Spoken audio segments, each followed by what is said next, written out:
I'm loosening my sword in my scabbard, unobtrusively, of course.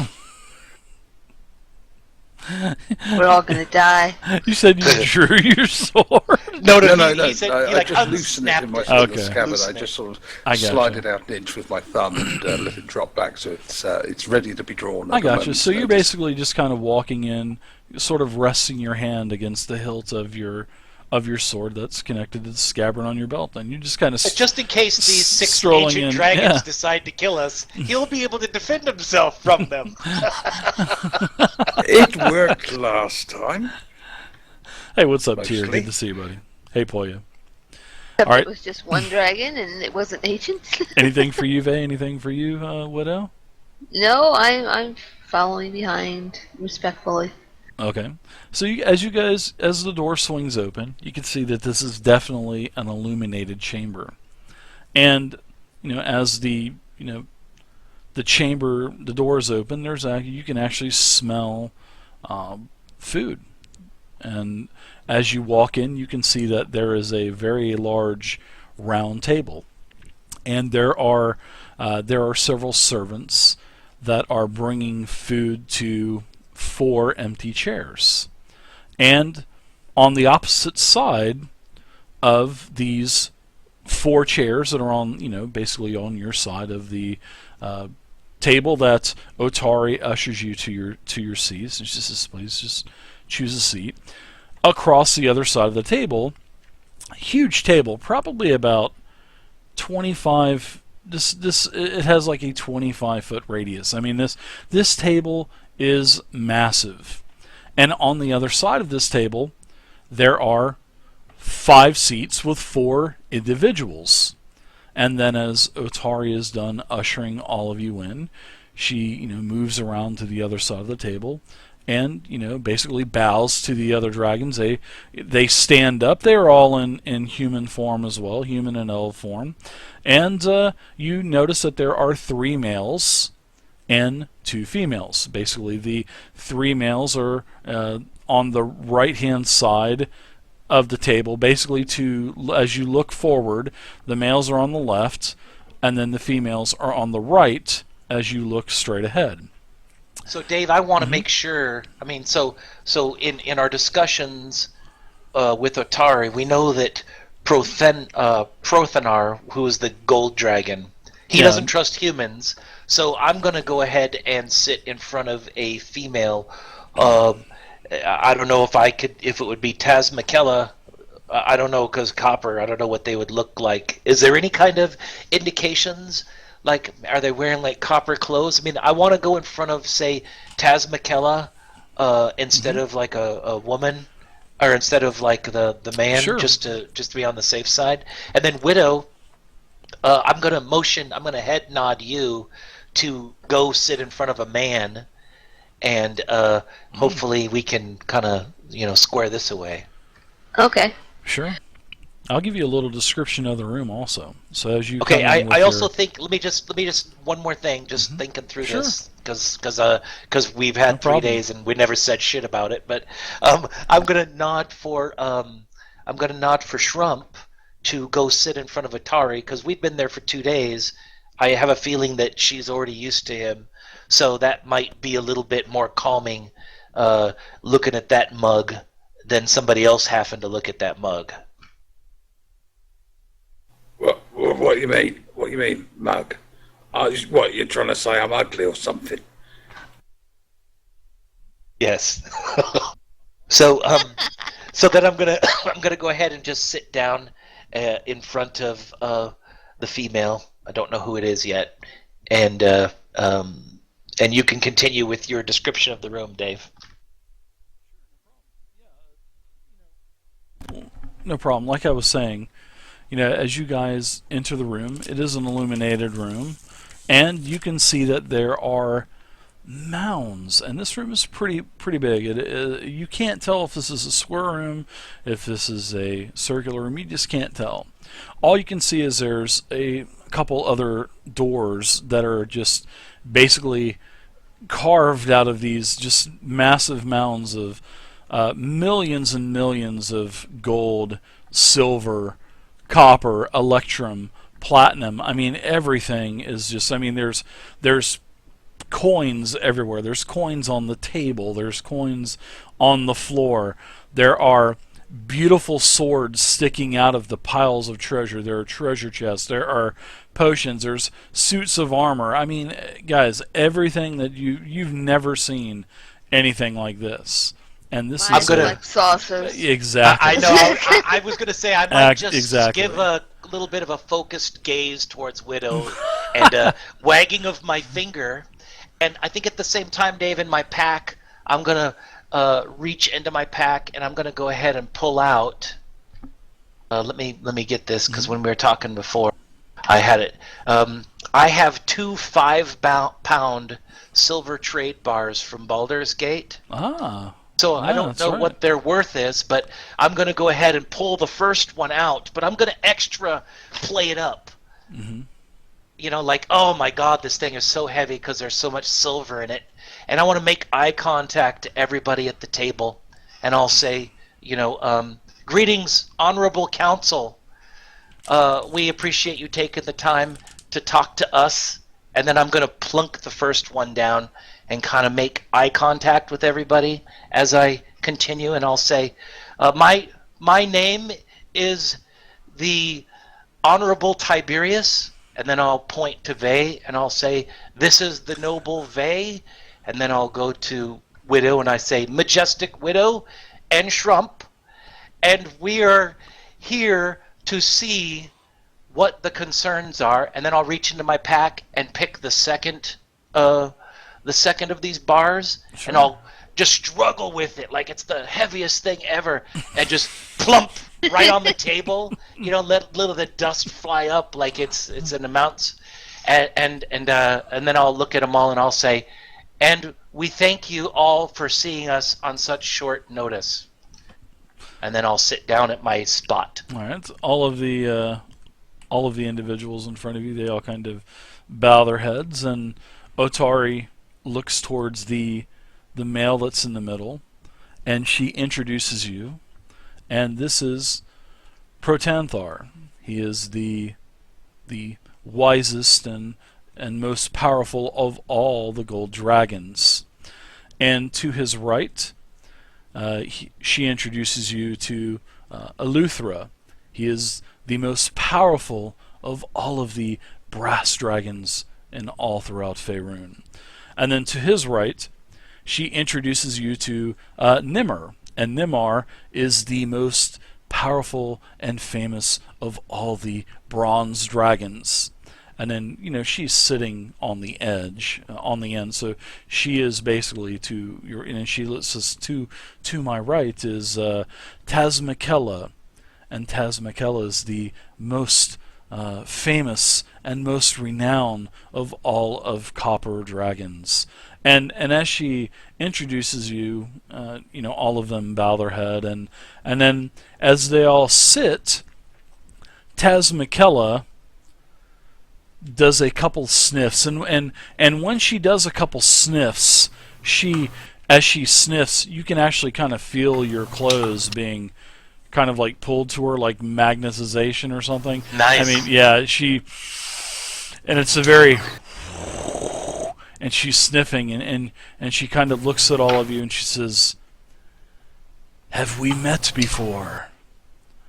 Seems like we have met in the past." I guess I'm going to sit in front of Tazmikella. Poya, Otari is the and silver I dragon. will just say, no, noble Tazmikella, I would have remembered if we would have met one such as yourself.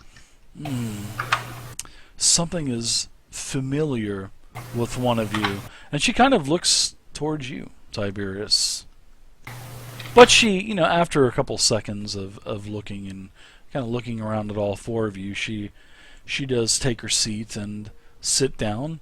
And Protanthar, as he sits down, he kind of chuckles something. So everybody give me a perception check. I want to see if anyone hears what Protanthar says.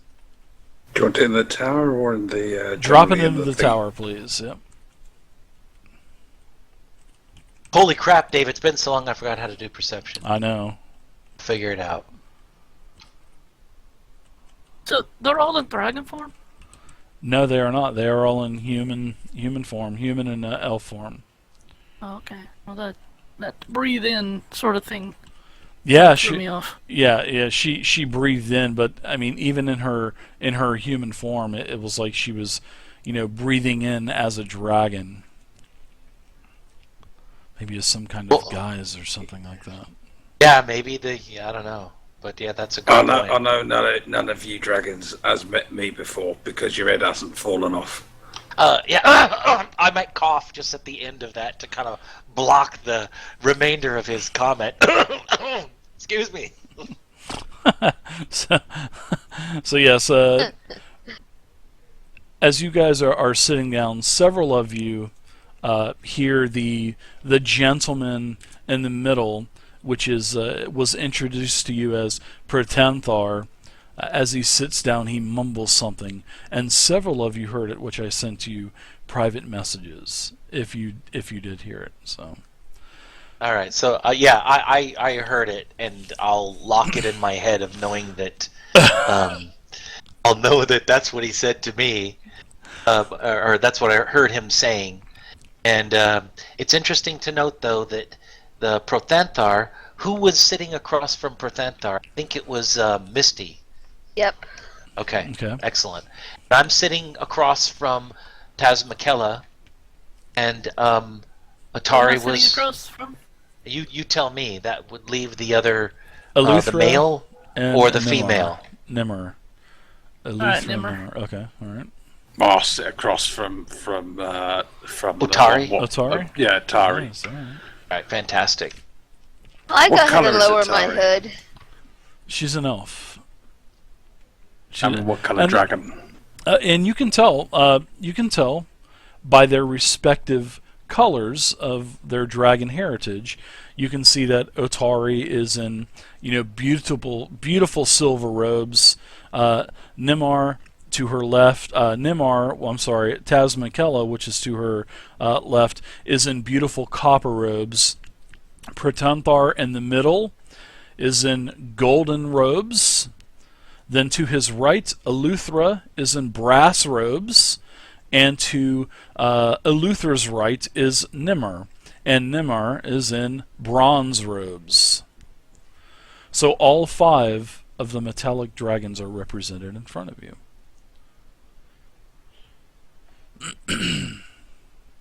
What food have they given us, David? Oh, there's a whole spread. You tell me what you see. They've basically catered to everyone here. Half a haunch of wild boar. There are. Yeah. Suitable for an orc to get his teeth into. Appaloo, long time no see. This is a long time campaign, man. I'm actually refraining from eating, but I am partaking of elven wine. Absolutely. There's dwarvish ale. There's elvish wine. There is gnomish fruit punch. There's, everything. There is a halfling spritzer. There's everything that you want. The halfling spritzer. There is a halfling spritzer, yes. Do you know how to make a halfling spritzer? Well, they call it a halflings. Oh my god! Cut their ephemeral artery. You just drown them and leave them to stew for a couple of months. Just make sure you put the lid on the barrel so they can stew and ferment properly. That's right. I see you've made it before. I I have. see in front of me there's some non-GMO vegan free-range corn.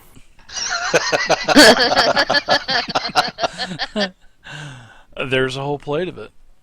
And for me, I guess I'll just, no matter what's in front of me, I'll just make sure that my nobility is in check, and my forks and my knives are in the right spot, and that I'm very polite and I have my manners to let everybody else, wait for everybody else to start eating before I eat, and my finger is up, my pinky's up. I'm ready to go.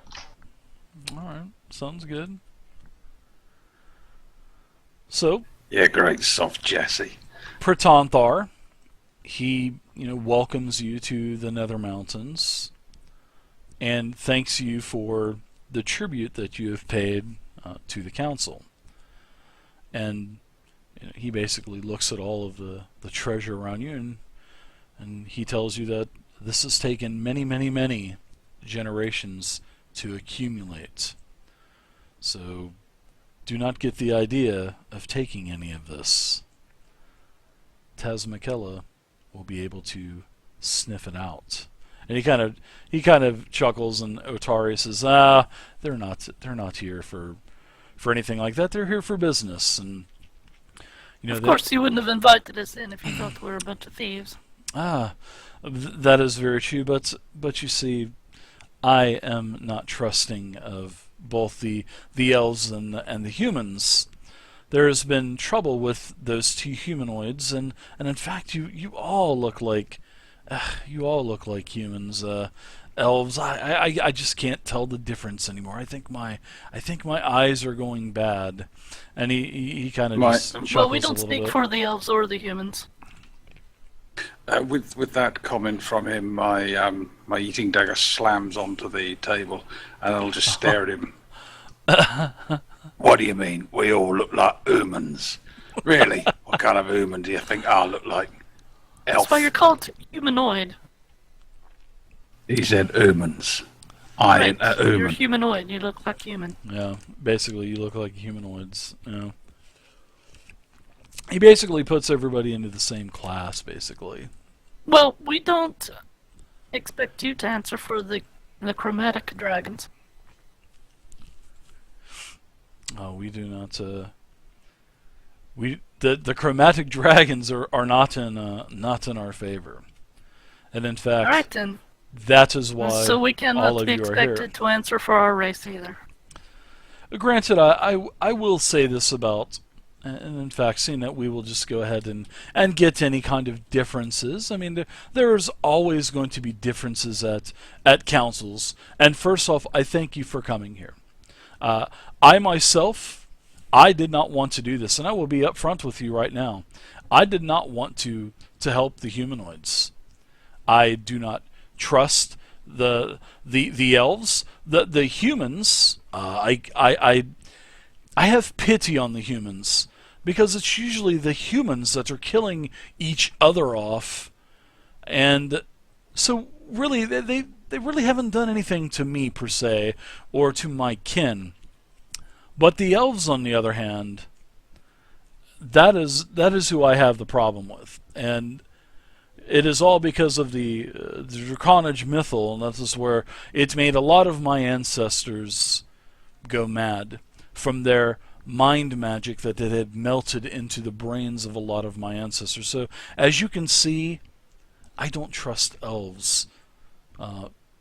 I don't trust them as much as I can throw them in this form anyway. And he kind of laughs a little bit, and Eleuthera and Nimar to his right, they kind of chuckle a little bit, but the women, I they think don't. I think we might want to interrupt them in the middle of his conversation and say, I appreciate your point of view, and I think we all have had a lot of history together, but I think there's something a lot larger on the horizon that we need to have a discussion about. You are absolutely correct. And besides, we don't have to trust each other. We just make a deal. And hopefully that is what we can take of this council. And I, for one, like I said, I did not want to have this council meeting. I did not want to involve the humanoids. I would just tend to let them kill each other off, as they do. Sounds like a good idea to me. He just kind of chuckles and smiles over towards you, Shrump. He says, but they breed too rapidly. Yeah. I've been trying. I've only one pair of hands. He says, the enemy of my enemy is always going to be a friend of mine. So we do have that common denomination that we both need to take care of this. Now, I wanted to attack now. I wanted to attack swift. I did not want to wait for the humanoids to gather their resources, to gather their armies. I did not want to do this. I wanted to go full in right now. But the advisements of the council, which this is a council that does talk with one another, even though I do have the final say. I did have some light that was shed upon me to get the other humanoid races involved. Simply put, we just do not have the numbers to fight this band of cultists, this army of cultists. We do not have the numbers to fight all of the chromatic dragons at once, including their elders, and that that is why you're here. We're. Are you worthy of us helping? Are we worthy to help you? That is something that we have to come to terms with. But I don't think we have a choice. well, We have to do it. But there's always the possibility of things not working out. But I tell you what, as for myself, I would like a concession. If you want my vote, and I will give you my votes, I will honor my end of the bargain. I will give you all of the gold dragons at your disposal, and myself included. But I want the elves. I want the elves in the forefront to come and apologize to not only myself, but to the other gold dragons that were affected by this draconage mythal that the elves had cast upon us many centuries ago. So when the elves, if you can guarantee us that the King Melondrock, which is the one he is the one who started all of this, he and his ancestors. If you can guarantee me, you will get I will get an apology from him, then I will give you the gold dragons. I have a question. Sure, you may speak. A very poignant one. If not that we're not going to try, but assume this doesn't work out. You mean that if we can't come to some agreement between the elves and the dragons, we're just going to allow Tiamat to rule the land? Thank you, Jagger. Thank you for the follow. We hope that it doesn't get to that. Well, it sounds like a huge barrier. It is, and maybe maybe this will be the beginning of something looking, a lot more indifferently than what the terms are right now, because the elves, the dwarves, and the dragons they despise one another, but the dragons in the past have tried to make concessions. The elves and the dwarves have not tried. We have shown a lot of good faith helping with battles in the past. And what do we get in return? Nothing. This has happened on multiple occasions. You're still alive, ain't you? That's what you get from winning a battle, being alive. Is that what you get to escape with your life work? Absolutely. You're going to a battle, and if it comes out the other side with all the same number of arms and legs, what you went in with, and maybe a sack full of fingers with rings on them, that's a bonus. Or ears, as you put on necklaces, as you orcs have done in the past. Yeah, that was or in maybe the old days. The teeth of our slain dragons that you have killed in the past. Yep, that's the sort of thing we like to do. Okay, It's a trap. Okay. Elves and dragons get to make up. Next item. Check. He will give you. He just wants to be reassured that you will have King Melondrock apologize for the draconage mythal. That's all he wants. All right, wait, noted. And in return, we'll do what we can. he will give you the gold dragons. All right, and now to his right, Eleuthera, the next, he is the male that's adorned in brass robes. He asked, how can What have you done so far for me to trust you? What have you done? What role have you played in all of this so far? Please enlighten me. So, Eleuthera, we have been very, very deep into stopping the cult. We've started by investigating their hordes of pillaging villages to take the hordes of money that they then took to camps for Tiamat. We were involved with crashing the giant cloud city, flying cloud city, into the mountain, dispersing this horde so it never made it to Tiamat. We have been involved in countless battles with the cultists from the beginning to the end to try to figure out what their plans are. And all of these paths, while we've halted the spread of this terrible, terrible pandemic, we slowed it down, but we haven't halted it.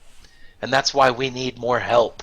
If now with the potential for the chromatic dragons to be on the side of the cultists, or maybe even other colored dragons being under the control of the cultists, this is something that we can't abide. This is where we're going to have to maybe table our ultimatums, kind of think forward.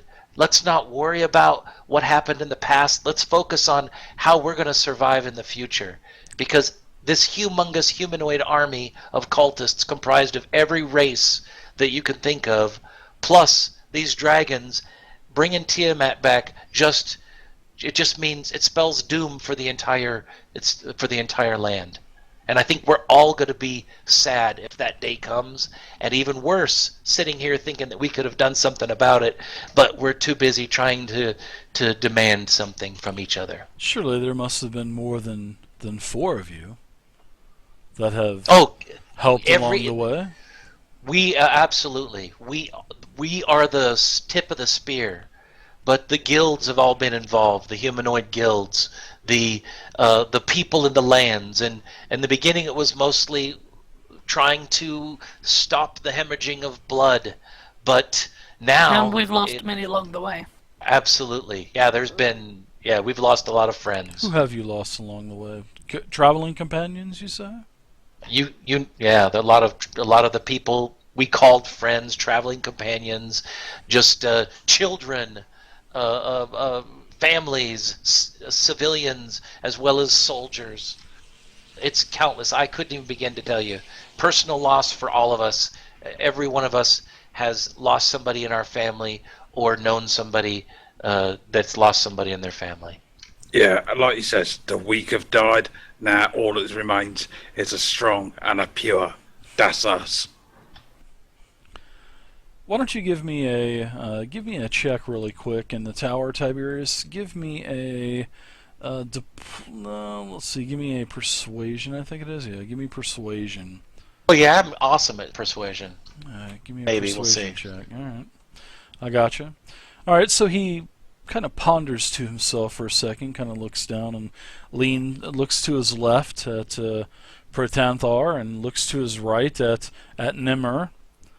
And he says, "I just don't know if I can trust if the humans and the orcs and the gnomes and everyone is going to, the humanoids will be good or evil and the assistants. But I tell you what, you can sway me, and I will give you all of the brass dragons if you bring these masks." You were just mentioning the mask.